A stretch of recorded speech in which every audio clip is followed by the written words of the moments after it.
अस्सलामुअलैकुम वरहमतुल्लाहि वबरकातुहू। उम्मीद करता हूँ आप सब खैरियत से होंगे। मैं ना इस वीडियो को अफ्तारी के बाद अपलोड करने वाला हूँ, क्योंकि अगर आपने मेरी इस वीडियो को रोजे की हालत में देख लिया ना तो आपको बहुत ही ज्यादा गुस्सा आने वाला है, और रोजा रख के गुस्सा करना रोजे को मकरू कर देता है। आप शिया हो, सुन्नी हो, वहाबी हो, कोई फर्क नहीं पड़ता। अगर तो मैं आपसे ये कहूँ कि हजरत मोहम्मद सल्लल्लाहु अलैहि वसल्लम के बाद अगर इस्लाम के अंदर कोई one of the most respectable, one of the most important intellectual spiritual figure अगर कोई है तो वो है हजरत अली। और ये बात सिर्फ इस्लामिक वर्ल्ड तक महदूद नहीं है, बल्कि पूरी दुनिया में हजरत अली की बहुत ही ज्यादा इज्जत की जाती है। उन्हें एक वॉरियर की नजर से देखा जाता है, और उनके मॉरल्स और कोड्स मुसलमान तो मुसलमान बल्कि नॉन मुस्लिम्स भी फॉलो करते हैं। चलो अब बात करते हैं ढोंगी बाबा के बारे में, लेकिन उससे पहले मैं आपसे एक सवाल करना चाहता हूँ। जब आप ये अल्फाज ढोंगी बाबा सुनते हो तो आपके ज़हन में, आपके ख्याल में किस इंसान की तस्वीर, किस इंसान की शक्ल आती है? मैं आपको 3 सेकंड देता हूँ। 1 2 3। वेल, मेजॉरिटी में काफी सारे लोगों के ज़हन में, ख्याल में इस इंसान की शक्ल आई होगी, जिसका नाम है दरिंदा कृष्णा शास्त्री। दरिंदा शास्त्री आजकल बड़ी सुर्खियों में है, आजकल बहुत ही ज्यादा ट्रेंडिंग में चल रहा है। जानते हो क्यों? क्योंकि अभी हाल ही में उसने हमारे प्यारे हजरत अली की शान में गुस्ताखी की। आप ये वीडियो देख सकते हो। माइक पे हम इसलिए बोलते हैं, टीवी पर इसलिए बोलते हैं कि दुनिया को पता लगे अपने बजरंगबली भी अली के बाप हैं। जो लोग इस बंदर नुमा शक्ल वाले इंसान को नहीं जानते, मैं उनको इसकी थोड़ी सी समरी बताना चाहता हूँ। ये सिर्फ बंदर की तरह दिखता ही नहीं, बल्कि इसकी हरकत भी बंदरों जैसी ही है। सर में मारो, सर में भरा मारो।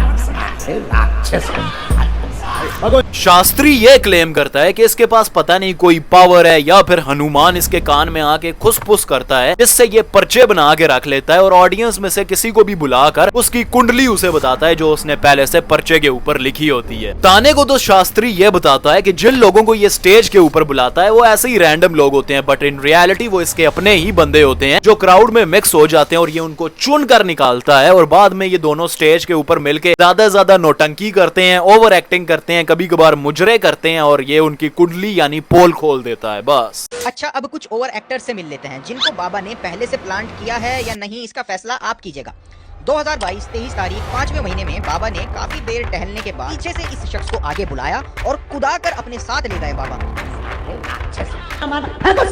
लेकिन चमत्कार तो जब हुआ जब 2022 8 तारीख और 7वें महीने में बाबा ने फिर एक बार भक्तों की भारी भीड़ में से इसी शख्स को बुलवाया। यानी in simple words, Shastri stage के ऊपर हजारों की भीड़ में तमाशा करने के लिए मशहूर है। बस एक ऐसा फ्रॉड बाबा है जिसको पढ़े लिखे हिंदू एक मजाक समझते हैं, और वहीं पे अंध भक्त इसे भगवान समझते हैं। इनफैक्ट मैं तो ये भी कहूंगा कि अगर इसने ये सारा ढोंग 19वीं सदी में किया होता तो आज राम की जगह इसकी मूर्ति होती सीता के साथ। जाने या अनजाने में शास्त्री कभी कभार अपने धर्म का भी मजाक बना देता है। कभी ये कहता है कि राम जी के 5 बाप थे। एक बात और यहाँ विद्वानों को कहेंगे, राम जी के 5 बाप थे। क्या बोला तूने? कभी ये कहता है कि हनुमान की रस्सी मेरे हाथ में, और जब भी मैं उससे कुछ पूछता हूँ वो मेरे कान में खुसफुसा देता है, और वो चीज मैं पर्चे में लिख के बता देता हूँ सबको। खैर, फ्रॉड और ढोंग करने के अलावा अगर शास्त्री किसी और चीज के लिए जाना जाता है तो वो है इसके भड़काऊ भाषण, जो ये हद से ज्यादा मुसलमानों के खिलाफ करता है। जाओ, अब सब हिंदू अपने हाथ में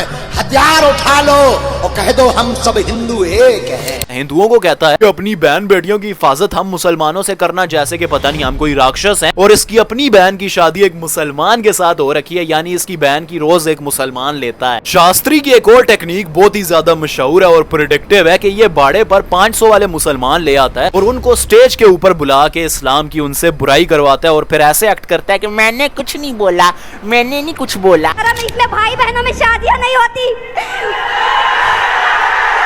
इसमें औरतों की जिंदगी बर्बाद नहीं होती, सबसे अच्छा कोई धर्म हो ही नहीं सकता कभी। नहीं, अगर तुझे मुसलमान इतने बुरे लगते हैं तो तूने अपनी बहन हम मुसलमानों में दी क्यों है बे? दोगलेपन की भी कोई याद होती है, सारा लिमिट रख। खैर, इन्हीं भड़काऊ भाषण के चलते इसने अभी हाल ही में एक और भाषण दिया जिसमें इसने हमारे प्यारे हजरत अली की शान में गुस्ताखी कर दी। लेकिन कमाल की बात यह है कि इसको अभी तक अरेस्ट भी नहीं किया गया था। वेल, इस सबसे मुझे मुफ्ती सलमान अजहरी साहब याद आ गए। उन्होंने कुत्ता किसी और को बोला था, इन्होंने खुद को समझ लिया था, लेकिन फिर भी उन्हें कुछ ही घंटों के अंदर अंदर अरेस्ट कर लिया गया था। नहीं, मतलब एक गलतफहमी के चलते उनको अरेस्ट कर लिया गया था, लेकिन यहाँ पर ये शास्त्री ढोंगी बाबा खुलेआम हजरत अली की शान में गुस्ताखी कर रहा है, जो कि इस्लामिक वर्ल्ड के अंदर one of the most important intellectual spiritual figure है, लेकिन फिर भी अभी तक इसको अरेस्ट नहीं किया गया। माइक पे हम इसलिए बोलते हैं, टीवी पर इसलिए बोलते हैं कि दुनिया को पता लगे अपने बजरंग बली भी अली के बाप हैं।